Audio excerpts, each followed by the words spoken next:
आपने एक प्रवचन में कहा कि सिद्ध स्थानों पर जाकर ध्यान करने से बहुत शीघ्र मंजिल मिल जाती है। कृपया इसे थोड़ा व्याख्यायित करके समझाने का कष्ट कीजिएगा। सिद्ध स्थानों को हम पहचानें कैसे?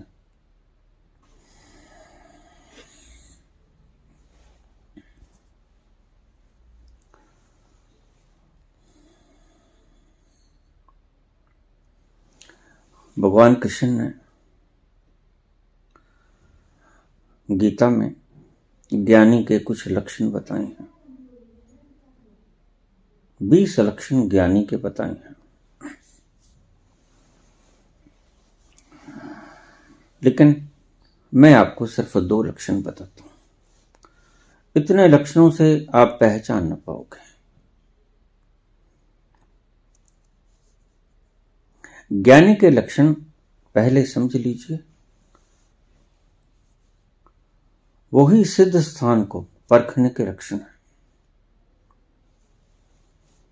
क्योंकि जैसा तुम्हारा स्वभाव है, जो व्यक्ति उस स्वभाव तक पहुंच गया, उसकी सारी खुशबू वैसे ही हो जाएगी। जैसे आपने किसी फूल को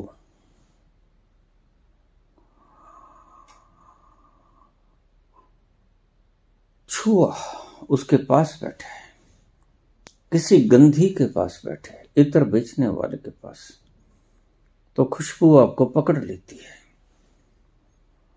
और जिसके पास भी आप बैठोगे सुवासित हो जाएगा।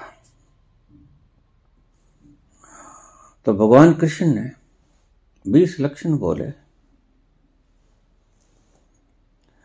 सिद्ध पुरुष को पहचानने का। अमानित्वम, दंभित्वम, हिंसा, क्षांति, राजवम, आचार्यो, उपासनम, शौचम, स्थैर्यम, आत्म विनिग्रह। लेकिन इतने लक्षणों से आप एक बार की पहचान नहीं पाओगे। तो मैं आपको 2 लक्षण बताता हूं, सिर्फ मात्र 2 लक्षण। और ये दोनों लक्षण सिद्ध स्थान के भी हैं और सिद्ध व्यक्ति के भी हैं। दोनों ही पकड़ में आ जाएंगे अगर आप इन 2 सूत्रों को देख लें। जैसे आप पूछो कि श्वास क्या है, कहां से मिलेगी, सुगंध कहां है, प्राकृतिक सुगंध क्या है, कहां से मिलेगी, तो मैं आपसे कहूंगा किसी उद्यान में चले जाओ। वहां आपको सुवास बिखरी पड़ी मिलेगी।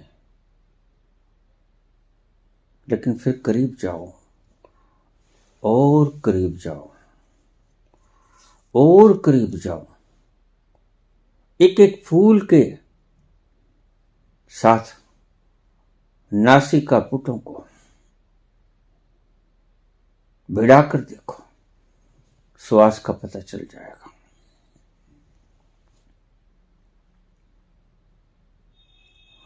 ये फूल है, ये सुवास है, आपके नासापुट आपको बताते हैं सिद्ध स्थान कौन सा और सिद्ध पुरुष कौन सा।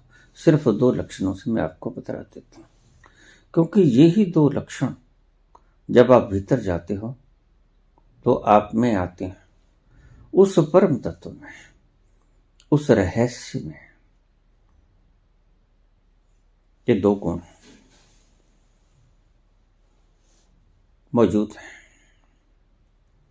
क्या है वो 2 गुण? जहां भी आप जाओगे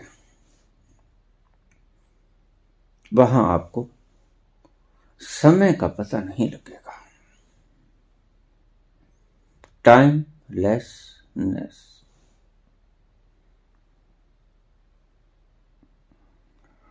और ये किसी से पूछने वाली बात नहीं, ये बात अनुभव करने की है। जैसे जैसे आप भूल जाओगे रोजमर्रा के काम में, दुकान पर, दफ्तर में, बाजार में, मित्रों दोस्तों के साथ,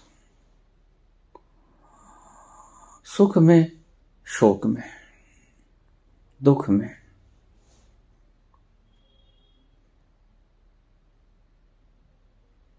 तो जैसे ही आप वापस लौटोगे तो आप सिद्ध के पास बैठ जाना थोड़ी देर, उसके आसपास बगल में बैठ जाना, करीब करीब सिद्ध स्थान की सही सही दूरी 60 फीट की होती है। चहुं कूटों में मिलाकर 60 फुट तक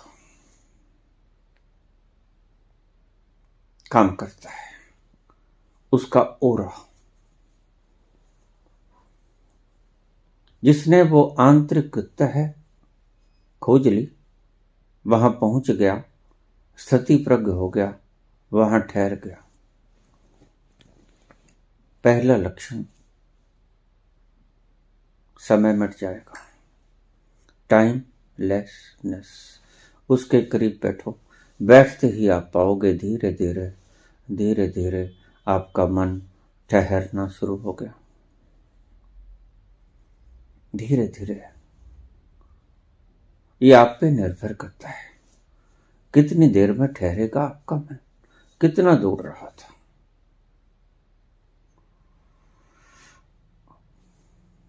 आप शांत होते चले जाओगे और आपको झलके मिलने लगेगी समयातीत अवस्था की, जहां समय नहीं रहता। उन अवस्थाओं को आप छू लोगे। ये पहली पहचान है सिद्ध पुरुष को पहचानने की।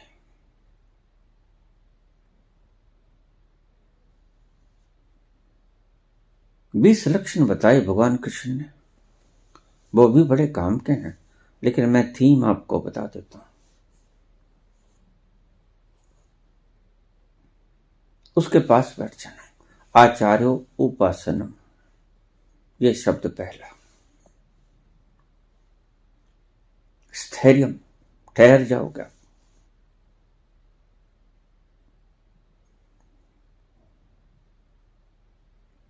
आत्म विनिग्रह, अपनी आत्मा के पास जाना शुरू हो जाओगे,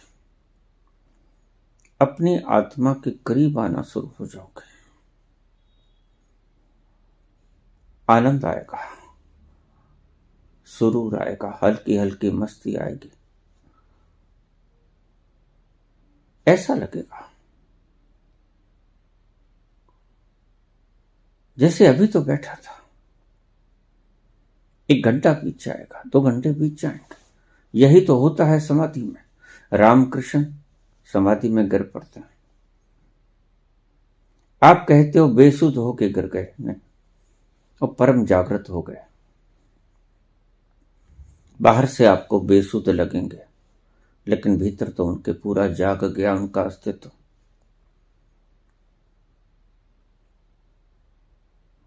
और वो अमृत, वो रस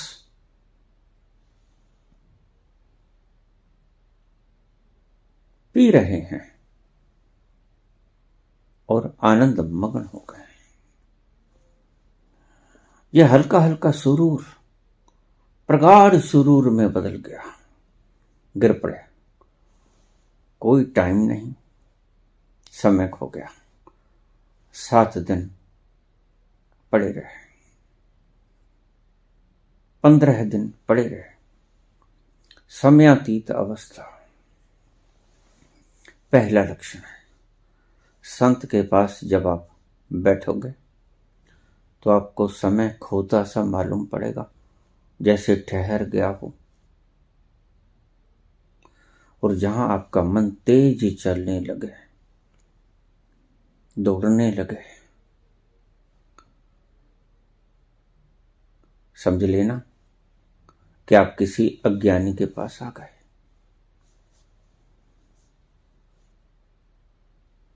आप किसी अज्ञान से भरे हुए पुरुष के संपर्क में आ रहे हैं, या किसी स्थान के संपर्क में आ रहे हैं जहां आपको समय की अनुभूति होनी शुरू हुई, और समय के साथ साथ आपका मन दौड़ता शुरू हुआ।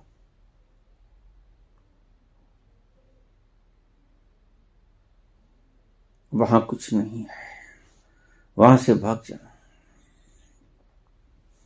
पहला लक्षण। इसमें ज्यादा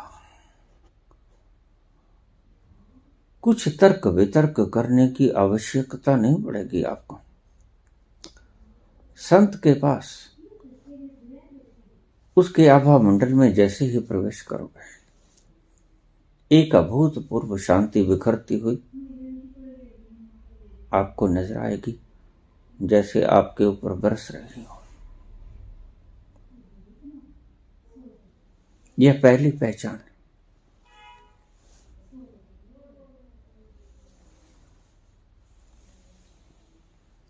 आपका मन ठहरने लगेगा।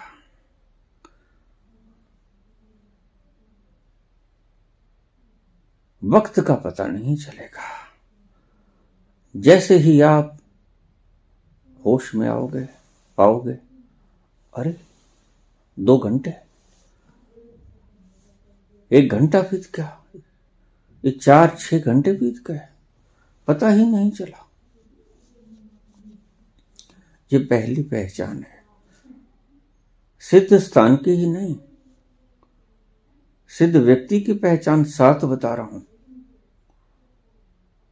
और इसीलिए भगवान कृष्ण ने इस शब्द के ऊपर बड़ा जोर दिया। लक्षण क्यों बताए भगवान कृष्ण ने? उसको परखने के लिए नहीं।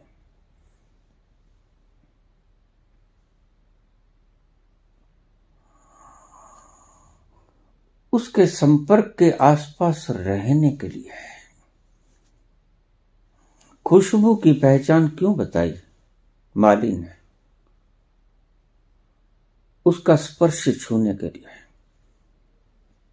यह है पहचान। नासिका पुट बढ़ाओ सभी फूलों के साथ। सभी फूलों में सुगंध नहीं होती, कुछ फूलों में सुगंध होती है, और कुछ फूलों में तो बड़ी सुंदर सुगंध होती है।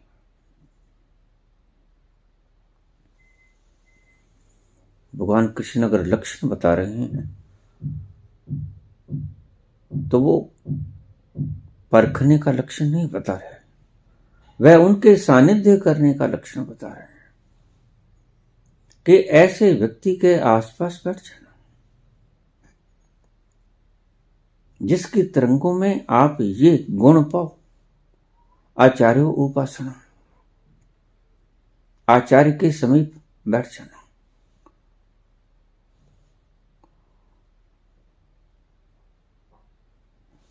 जहां जाकर आपका मन ठहर जाए, और जैसे ही मन ठहरता है, मन समय की सूचना देता है। आपने देखा, दुख की घड़ियां लंबी हो जाती हैं, मन बड़ा तेजी से चलता है, और सुख की घड़ियां पता ही नहीं चलता कब बीत गए।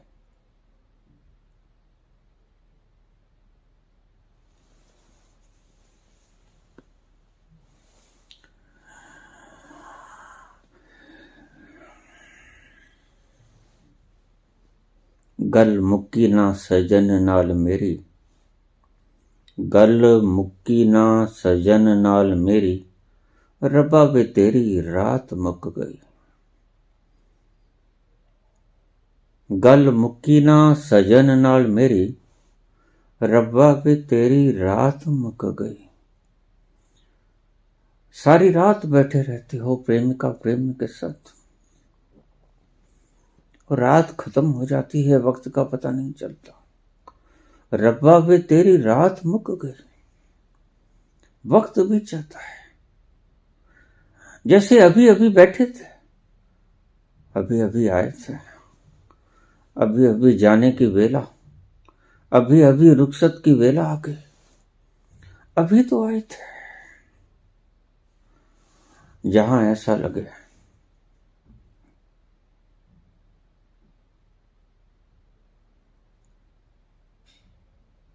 वहां बैठ जाना, वही है मुकाम,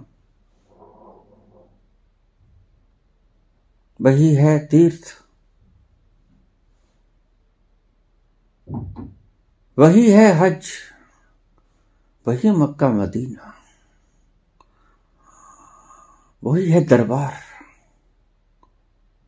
जहां से उठने का मन ना करे, जहां बैठे रहने का मन करे। दिन बीत जाए, रात बीत जाए, गल मुखी ना सजन नाल मेरे, लेकिन तुम्हारे मन ना भरे, मन उठने को करे ही ना, मन कहे और मन पी ही लेना चाहता है उसकी तरंगों को सारा सारा। इसलिए भगवान कृष्ण ने एक अद्भुत सूत्र दिया। अक्सर लोग भगवान कृष्ण के सूत्रों को आचरण से ढालने और ज्ञानी के लक्षण, ज्ञानी के परीक्षण करने में लगा देते हैं। ये ज्ञानी है भी, परीक्षण करने जाओगे तो चूक जाओगे, नासापुटों को सूंघने की शक्ति गवा के जाओगे अगर तुम परीक्षण करने जाओगे। परीक्षण करने मत जाना, सहज सहज जाओगे, पता भी नहीं होगा तो छू लेगी उसकी सुगंध। बंद कली की तरह जाओगे तो सूने सूने से वापस आ जाओगे। बंद कली से कभी खुशबू नहीं आती। फूल की तरह जाओगे, खुले खुले से जाओगे तो आनंद भर के आओगे। तो पहला लक्षण समय शून्यता, टाइमलेसनेस। वक्त बीत जाएगा, आपको लगेगा ही नहीं, अभी अभी तो आए, अभी अभी जाने का वक्त हो गया। ऐसा ही जहां कहीं लगने लगे वहां परमात्मा का वास है। वही तीर्थ, वही गुरुद्वारा, वही मंदिर, वही चर्च, वही मस्जिद, जहां आने का मन ही ना करे। पहली पहचान, समय का पता नहीं लगेगा, और जहां समय बिताए से भी न बीते वहां से तो भाग ही जाना, वहां तो बैठने की चेष्टा ही मत करना। ऐसा क्षेत्र जहां जाकर आपको ये लक्षण मिल जाए तो वहां बैठ ही जाना,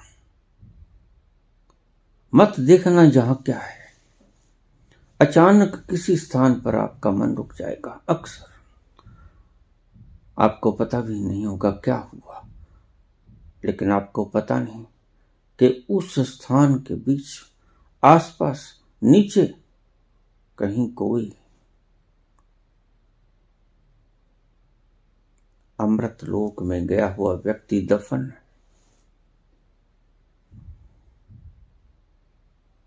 सचखंड को छुआ हुआ व्यक्ति यहां दफन है, यहां कुछ उसके अवशेष हैं। बस ये परीक्षा का विषय बना लेना, इसी परीक्षा की कसौटी पे कस लेना तीर्थ को।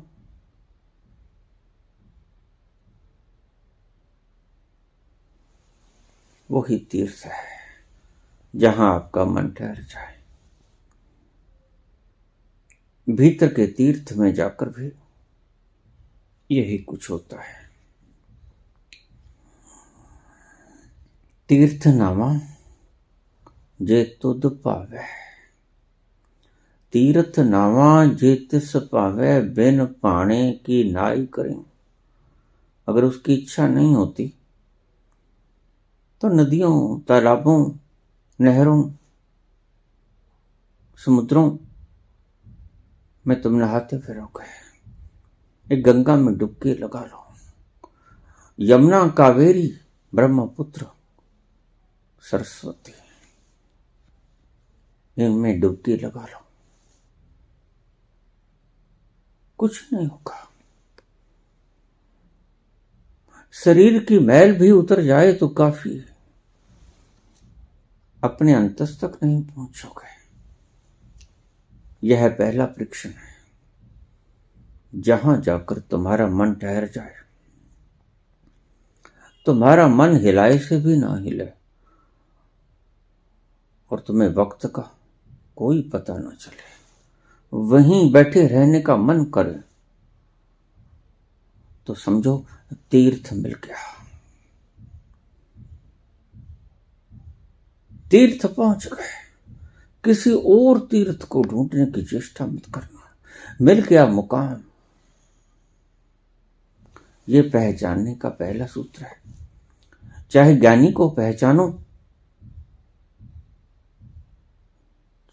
चाहे ऐसे स्थान को पहचानो जहां ज्ञानी की किरणें बिखर रही। रहस्य तक पहुंचने वाला आदमी कहीं आसपास है,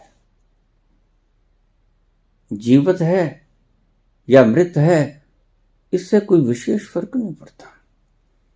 ध्यान से समझ लेना बात को, क्योंकि अगर मृत है तो भी उसकी अस्थियों के भीतर जो उसने पी लिया आनंद का खजाना, उन क्षणों में, कुछ क्षणों में वह लाखों बरसों तक बरसेगा।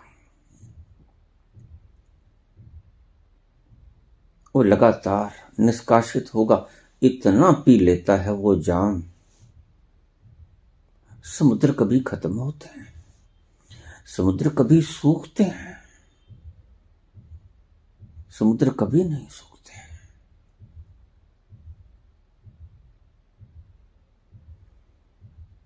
जहां जाकर वक्त खत्म हो जाए, बस इसको पैमाना बना लेना।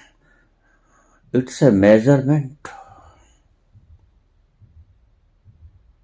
इसको पैमानों की तरह कस लेना। जहां समय बीत जाए और पता भी ना चले, जहां तुम्हारा संयोग खत्म भी ना हो और रात बीत जाए, गल मुक्की ना सजन नाल मेरी, रब्बा वे तेरी रात मुक गई। रात खत्म हो जाए, संवाद खत्म ना हो, तो समझ लेना बस मुकाम मिल गया, तलाश खत्म हुई, मिल गई मंजिल, वहीं बैठ जाना।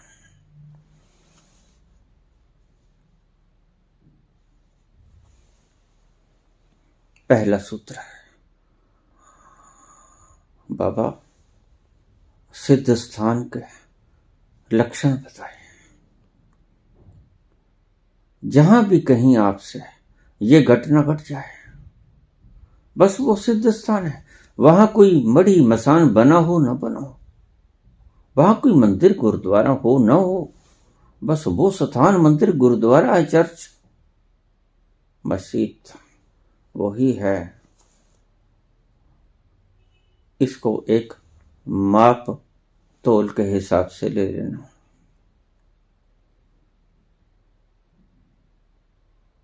और दूसरा, पहला टाइमलेसनेस, दूसरा ईगोलेसनेस। ये दोनों चीजें आपको समाधि के भीतर भी मिलेंगी। समाधि के भीतर ये दो ही अवस्थाएं आती हैं, ईगोलेसनेस एंड टाइमलेसनेस।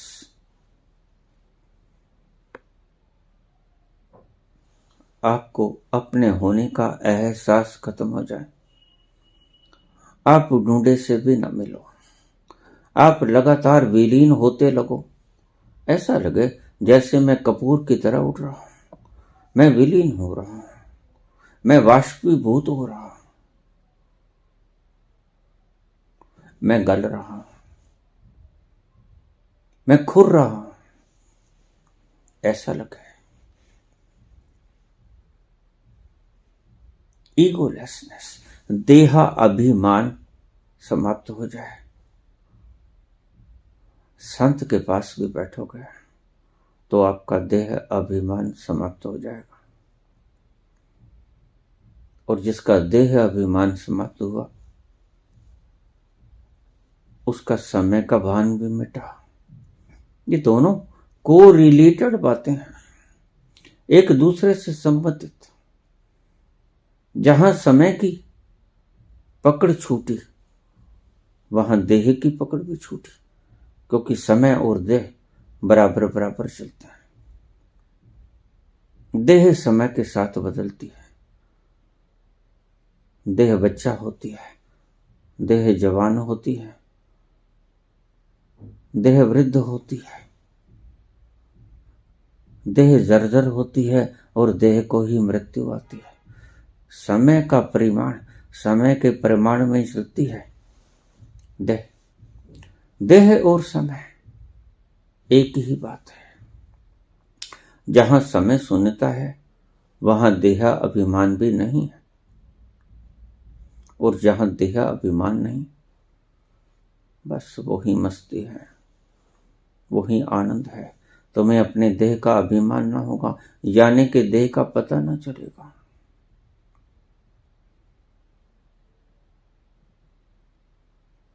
देह है भी कि नहीं है, जहां जाकर आपको ऐसा मालूम पड़े और वक्त कट जाए, वक्त खुर जाए,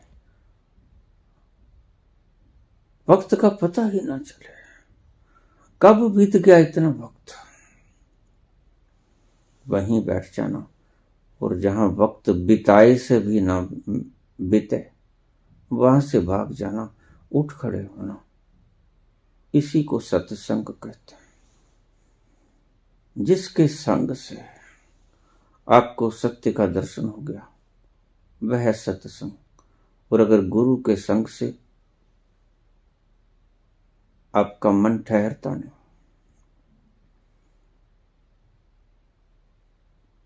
आपका वक्त ठहरता नहीं, आपका देह का अभिमान समृद्धि समाप्त नहीं होती, विलीन नहीं होती,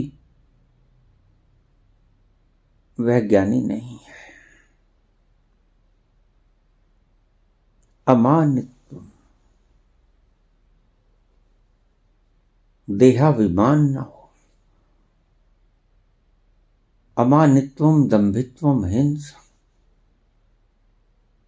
देहाभिमान समाप्त हो जाए, देह का पता ही ना चले है भी कि नहीं भी। बस इन दो चीजों को परख लेना। वह व्यक्ति हो, वो स्थान हो, बस दोनों में इतना ही फर्क होगा कि स्थान आपको कुछ बता ना पाएगा और व्यक्ति आपको सब कुछ बता सकेगा। वह मूक नहीं है, वह वाचाल है। सिद्ध स्थान मूक है, सिद्ध व्यक्ति मूक नहीं है। सिद्ध व्यक्ति वाचाल है, वह बोल के भी बताएगा, लेकिन सिद्ध स्थान आपको बोल के नहीं बताएगा, सिर्फ आप महसूस कर पाओगे।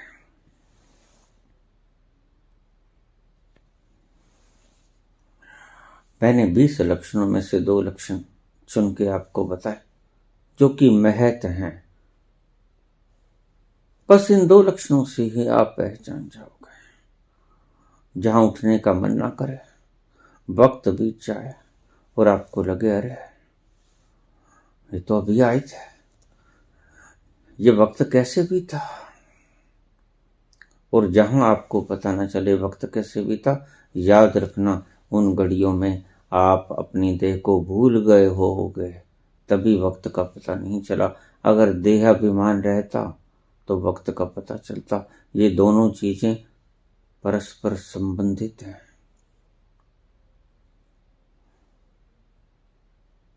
इन दो मेजरमेंट्स को अपने हृदय में बसा लेना। जहां भी आपको कोई ठिकाना ऐसा लग जाए जहां ये दोनों चीजें घट जाएं, दोनों घटनाएं घट जाएं, उठने का जी न करे।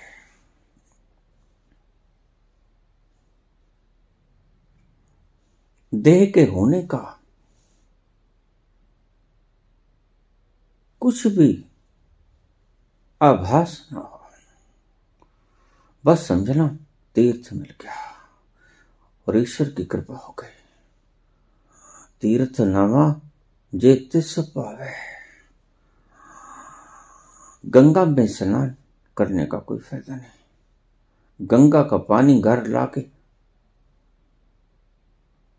शरीर के ऊपर फेंकने का कोई फायदा नहीं। अपने भीतर के उस तीर्थ में स्नान करना है। इसलिए जैनियों ने, जो व्यक्ति अपने भीतर तक पहुंच गया, कैवल्य को प्राप्त हो गया, उसे नाम दिया तीर्थंकर।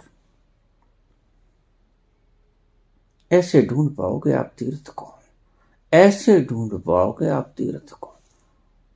समय मिट जाए, देहाभिमान मिट जाए, टाइमलेसनेस, ईगोलेसनेस। गल मुक्की ना सजन नाल मेरी, रबाब तेरी रात मुक गई। धन्यवाद।